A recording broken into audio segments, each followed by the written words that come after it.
Joining me now from our bureau in Washington, D.C., senior editor for the Daily Wire, Ashe Schow. Ashe, the Gosnell murders.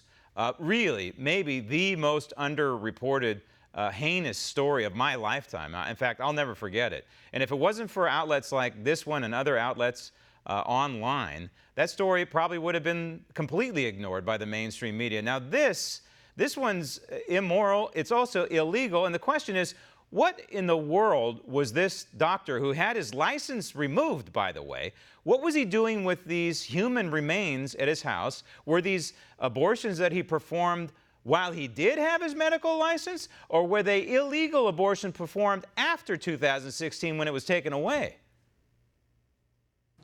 Right. The whole story is just absolutely disturbing. The reason you don't see it in the national media is, as a former Washington Post reporter said of the Kermit Gosnell story, it's a local story. It's not national news.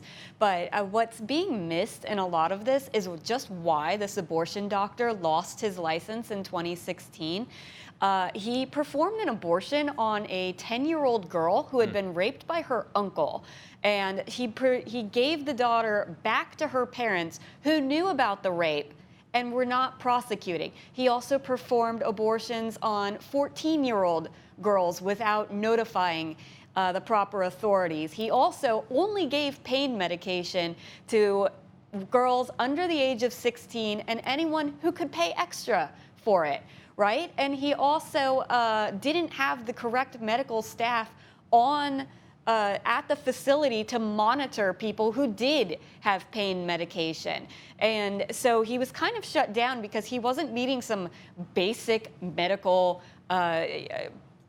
rules, you know? I mean, that's kind of what a lot of pro-life people say for these abortion facilities, is that they're not even up to the codes of a dentist's office or an outpatient surgery practice, when that's kind of what this is. And so you have these pro-abortion activists defending this guy and saying, oh, well, they just wanted to put these onerous rules on him that he couldn't afford. It's like, yeah, onerous rules like making sure women didn't die. I mean, the licensing board that took away his license called him amazing and lucky that he never killed anybody.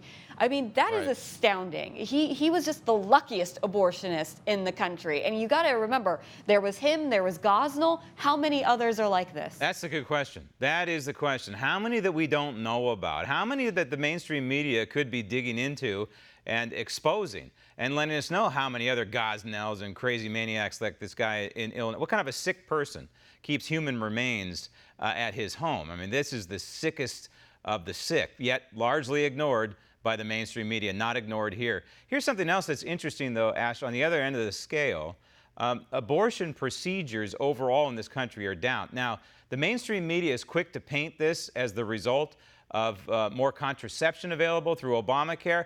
I don't look at it that way. I think that the millennial generation is maybe more moral than their parents.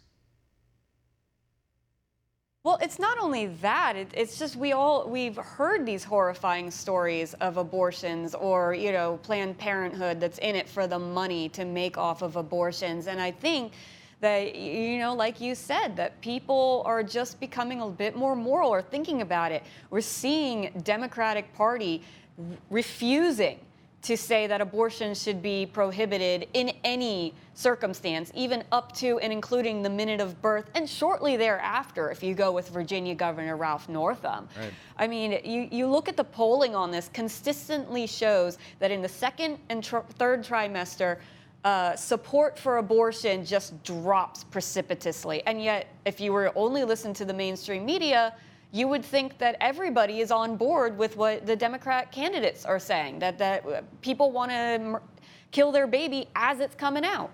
It's slowly, very, very slowly in this country, the ship is turning in the direction of life. There's no doubt about it. And I think this is more evidence that it's turning toward the direction of protecting all life inside and outside the womb. Ashe, thank you. Want to see more videos like this? Click on the link below and subscribe to One America News on YouTube, and call your cable provider and kindly demand that One America News is added to your lineup. Call and subscribe today.